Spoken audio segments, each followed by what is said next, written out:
जो काम दुनिया के ताकतवर देश नहीं कर पाए, जो काम करने में ब्रिटेन और अमेरिका के छक्के छूट गए। हिंदुस्तान के 2 राज्यों ने अग्रेसिव स्ट्रैटेजी के तहत कर डाला। हालांकि अभी संपूर्ण कामयाबी के मुकाम तक नहीं पहुंच पाए हैं, लेकिन सफलता की वो सीढ़ियां चढ़ ली हैं जिनके आगे कोरोना कोहराम नहीं मचा पाएगा, बल्कि दुम दबाकर भागने पर मजबूर होगा। देश में एक तरफ केरल ने एक खास मॉडल डेवलप किया है, जिसकी चर्चा अब पूरी दुनिया कर रही है, तो यूपी की योगी सरकार की सख्ती के आगे कोरोना काफी हद तक नियंत्रण में आ गया है। लिहाजा दोस्तों, आपके मन में सवाल उठ रहे होंगे कि आखिर इन दोनों राज्यों ने ऐसा क्या कर दिया, वो कौन सा चमत्कार कर दिया जिससे कोरोना पस्त हो गया। तो दोस्तों, इस वीडियो में हम यूपी की योगी सरकार और केरल के कासरगोड में अपनाई गई वो कामयाब रणनीति बताने वाले हैं, जो कोरोना पर जीत की 100% गारंटी दे रही है। ब्रिटेन हारा, लेकिन यूपी नहीं। विकसित देश कहे जाने वाले ब्रिटेन जिस महामारी के सामने हाथ खड़ा कर रहा है, उतने ही क्षेत्रफल और उससे कई गुना ज्यादा जनसंख्या वाला उत्तर प्रदेश आंखों से आंख मिलाकर खड़ा है। ब्रिटेन में जहां कोरोना पॉजिटिव केसेस के साथ मरीजों की मौत की संख्या भी बढ़ती जा रही है, वहीं उत्तर प्रदेश ने इस पर काफी हद तक नियंत्रण कर रखा है। आंकड़ों के मुताबिक उत्तर प्रदेश का क्षेत्रफल 93,933 स्क्वायर मील है, वहीं ब्रिटेन का क्षेत्रफल 93,628 स्क्वायर मील है। आबादी की बात करें तो ब्रिटेन की आबादी करीब 6.6 करोड़ है, तो उत्तर प्रदेश की आबादी 23 करोड़ यानी कि ब्रिटेन से करीब 4 गुना ज्यादा है। एक तरफ वो देश है जो पूरी तरह से विकसित है, जहां की चिकित्सा सुविधाओं से लेकर अन्य सभी सुविधाएं एक नजीर के तौर पर पेश की जाती हैं। वहीं दूसरी तरफ एक विकासशील देश भारत का एक पिछड़ा राज्य है। लेकिन जब कोरोना ने अपना प्रकोप दिखाना शुरू किया तो ब्रिटेन का मैनेजमेंट फेल हो गया और यूपी की योगी सरकार का मैनेजमेंट बन गया मिसाल। आखिर कैसे जीतता गया उत्तर प्रदेश? ब्रिटेन में अब तक 3,82,650 टेस्ट हो चुके हैं, जिसमें से 94,873 केस कोरोना पॉजिटिव निकले हैं, यानी कुल टेस्ट में से करीब 25% लोग पॉजिटिव पाए गए हैं। वहीं देश में अब तक 12,107 लोगों की मौत हो चुकी है, यानी कुल पॉजिटिव पाए गए मरीजों में से करीब 13% मरीजों की मौत हो चुकी है। वहीं उत्तर प्रदेश की बात करें तो यहाँ 16,720 कोरोना टेस्ट हो चुके हैं।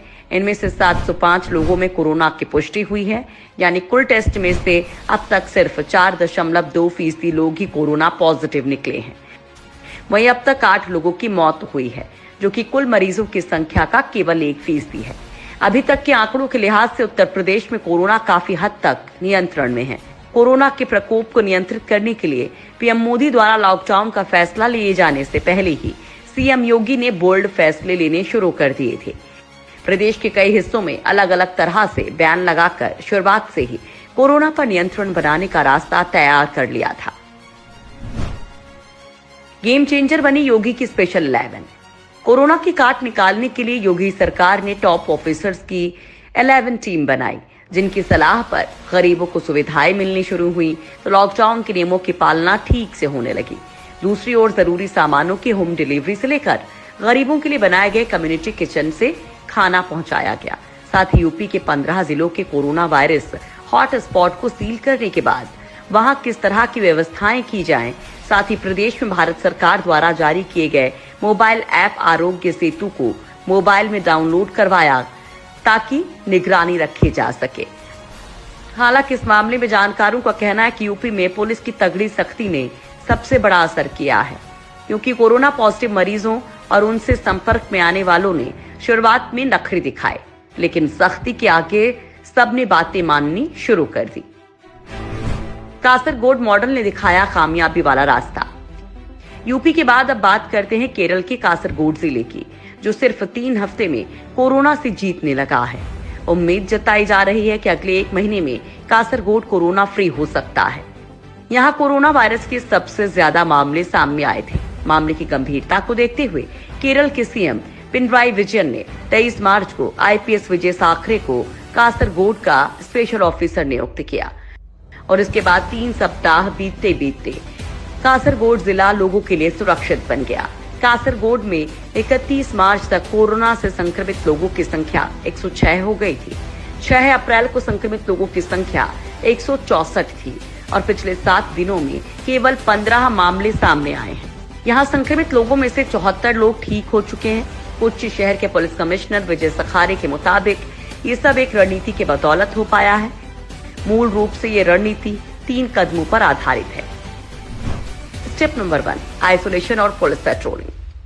विदेशों से आए कोरोना पॉजिटिव लोगों के सीधे और परोक्ष रूप से संपर्क में आए लोगों को पूरी तरह से आइसोलेट करने के अभियान के तहत ये कदम उठाए गए।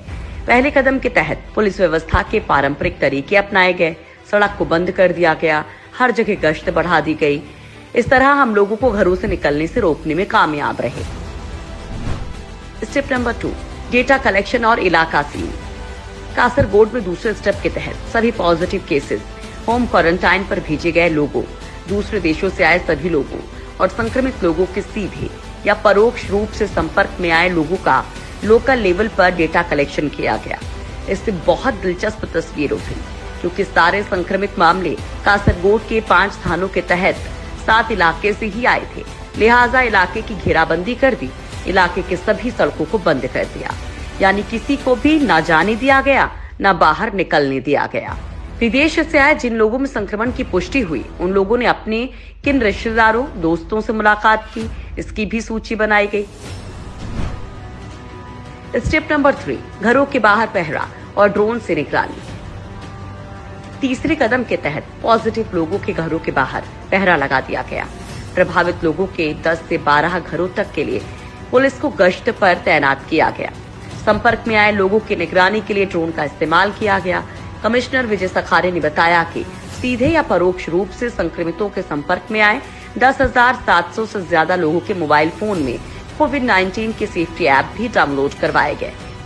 इसके जरिए बीमार लोगों को डॉक्टर से परामर्श लेने की सुविधा मिली। साथ ही अगर कोई अपने घरों से निकलने की कोशिश करता तो पुलिस चौकस हो जाती। ऐसी स्थिति में ऐसे लोगों को सरकारी आइसोलेशन सेंटर में भेजते हुए उनके खिलाफ कानूनी कार्रवाई भी शुरू की गई। 160 लोगों को सरकारी सेंटर भेज दिया क्योंकि उनका बर्ताव समाज के लिए खतरनाक था। वहीं जिला पुलिस ने इन इलाकों में घरों तक जरूरी सामग्री पहुंचाने की व्यवस्था की ताकि लोग बाहर ना निकलें। पुलिस कमिश्नर विजय सखारे के मुताबिक 21 अप्रैल तक उम्मीद है कि जिले में संक्रमण के केवल 12 से 14 मामले रहेंगे और 4 सप्ताह बाद मामला शून्य पर पहुंच जाएगा, यानी संक्रमण का कोई भी मामला नहीं रहेगा।